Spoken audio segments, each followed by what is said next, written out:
Good morning, everyone. I would like to start this vlog with a question. Humihirit pa ba si Taning? Again, I would like to start this vlog with a question. Ito ay ang humihirit pa ba ang demonyo or si Taning? Good morning po sa ating lahat. Samahan ninyo ko at atin pong bulayin mula siyempre sa Biblia, sa salita ng Diyos, yung mga bagay na dapat natin gawin kapag humihirit ang dyablo.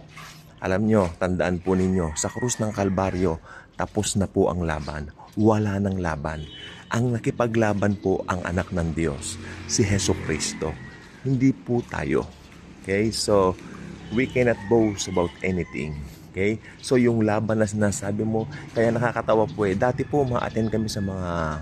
Pumunta pa kami ng ibang bansa, I think sa Indonesia o sa Malaysia, some years back, para umattend ng mga ganyan, yung mga charismatic movements, yung natutumba-tumba ka pa, ganun-ganon. Pagdating po sa akin, yung pastor po na French pastor siya o taga New Zealand. Hindi na po ko sure, matagal na po kasi. Pero, lahat po sila nangatumba Pero pagdating po sa akin, hindi po ako natumba. Hindi ako natumba. Sabi naman sa akin nung matandang kasama namin, bali parang lolo-lolo na po namin, ba't hindi ka na lang nagtumba-tumbahan para hindi naman napahiya? Sabi ko, I cannot go beyond sa sinasampalatayanan ko. Kasi noong pa man naniniwala na ako tapos na ang laban sa krus. Ang nakakatawa, naniniwala ka sa grace tapos naniniwala ka pa sa mga ganon, di ba? So, yes, dapat alam mo yung kung paano mo susunggaban din ang demonyo sa pamamagitan ng salita ng Diyos, ang Biblia. Ito po. Dito mo siya susunggaban, dito mo siya i-remind kung sino siya.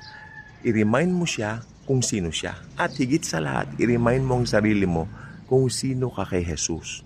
Ikaw ay mananagumpay. Actually, we are more than conquerors. Sa buhay po natin, marami pong mga dumarating na mga bagay-bagay like yung iba po karamdaman, iba financial, yung iba naman ibang sitwasyon whatsoever. Madami iba't iba. Sabi nga po nila, punong-puno ng kabagabagan ang daigdig na ito. Totoo po ba ito? Well, kung titignan po natin, tila, parang, oo. Pero kung titignan din po natin kung ano ang sinasabi ng Biblia dito, which is mas higit po dapat natin tignan ito. Dahil ito po ay katotohanan. Alam po ninyo, kung titignan mo, base sa Biblia, lahat ng yan napagtagumpayan na ni Kristo. Si Jesus ang nagtagumpay, hindi po tayo. Dahil nagtagumpay siya sa krus, tayo po, hindi lang po tayo nagtagumpay, kundi naging more than conquerors po tayo. Okay?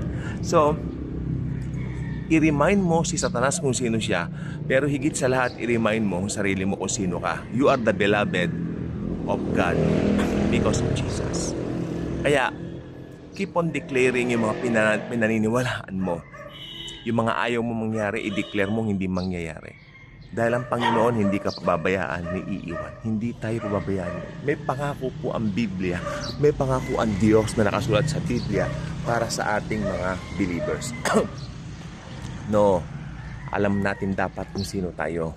Hindi na tayo dapat padala sa mga bulong. Karamihan ng bulong galing sa dyablo. Karamihan ng bulong galing sa demonyo. Araw-araw. Ito, I'm not against social media. I'm not against social media. Pero, minsan pagising mo, social media agad ang titignan mo. Ang social media, ang social media bombarded ng lies. Maraming lies diyan.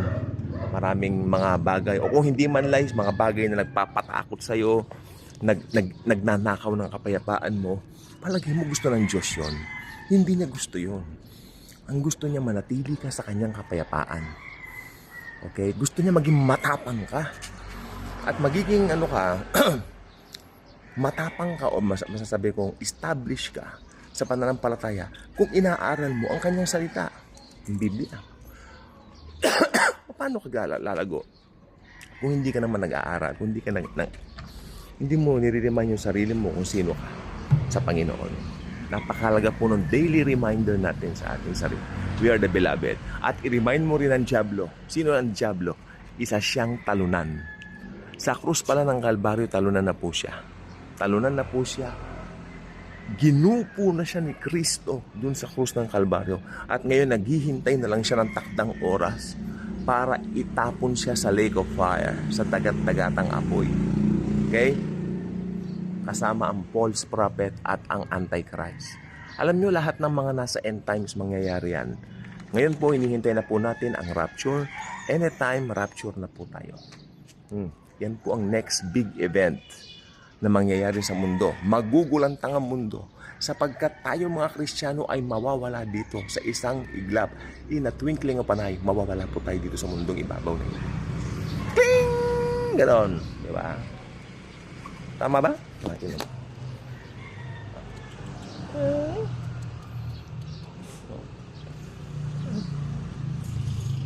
Mararapture ka rin, ha? Mararapture ka rin.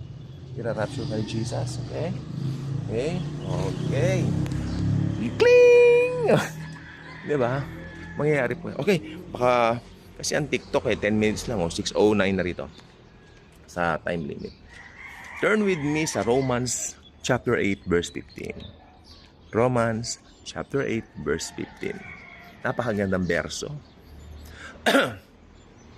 For you have not received a spirit of slavery leading to fear again, but you have received a spirit of adoption as sons, by which we cry out, Abba, Father. Aba, alam niyo bang ibig sabihin ng Abba? Abba means daddy. You can call God daddy.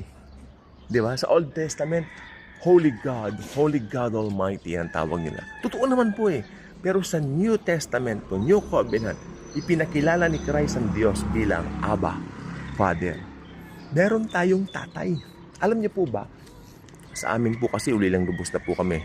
Yung mga may magulang pa dito, no? Mahalin yung mga magulang nyo habang nandyan pa. Sapagkat iba yung sense of security na naidudulot habang may magulang ka pa. While they still here, love them. Tell them, I love you, mommy. I love you, daddy. Every day on a daily basis, do it. Show them that you care. Show them that you love them. Kasi iba yung may daddy ka, iba yung may mommy ka. Pero aminin natin, one day mawawala din po sila sa mundong ibabaw. Pero yung daddy natin sa langit, ayun ang maganda. Hindi tayo iiwan ni pababayaan. We have an Abba Father in heaven na nagmamahal sa atin. Totoong loves tayo. Hindi tayo iiwanan. Why? Because of Jesus' finished work on the cross. Jesus came to die. Napakaganda. Pinanganak siya sa mundo para mamatay sa cross.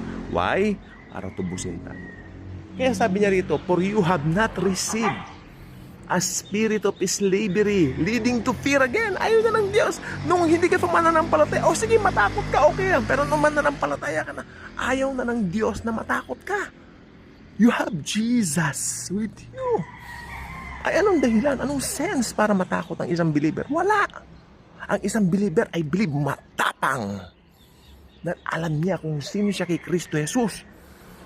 Yun ang dapat na maging attitude mo kung mananampalataya ka ni Kristo Jesus. Bakit nga ba natin nalilimutan minsan yan? On a daily basis, syempre, bombarded tayo ng mga pang-araw-araw. Ba't diba minsan? Kabagabagan, yan, mga. Pero wag nating i-magnify yan. Kasi kung babagsak tayo rito sa Romans 8:28, kung may pinagdadaanan ka man, we know that God caused all things to work together for the good of those who love Him, to those who are called according to His purpose. Mahal tayo ni Jesus.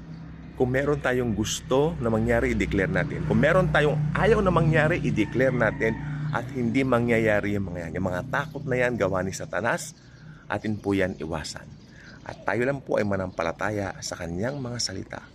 Ang banal na kasulatan, ang Biblia, na kinapapalooban ng kanyang mga salita. I think that's all for now. Sapagkat ang TikTok kaya 9:38 na po dito sa oras na. So, ang Diyos, si Jesus, mahal tayo, hindi tayo iiwan ni pababayaan man. Lagi po tayong mananampalataya sa akin. Tinapos niyang gawa sa cross. Tandaan nyo, tapos na po ang gawain ng pagliligtas. Tayo ngayon ay manampalataya lang kay Jesus. Thank you. God bless.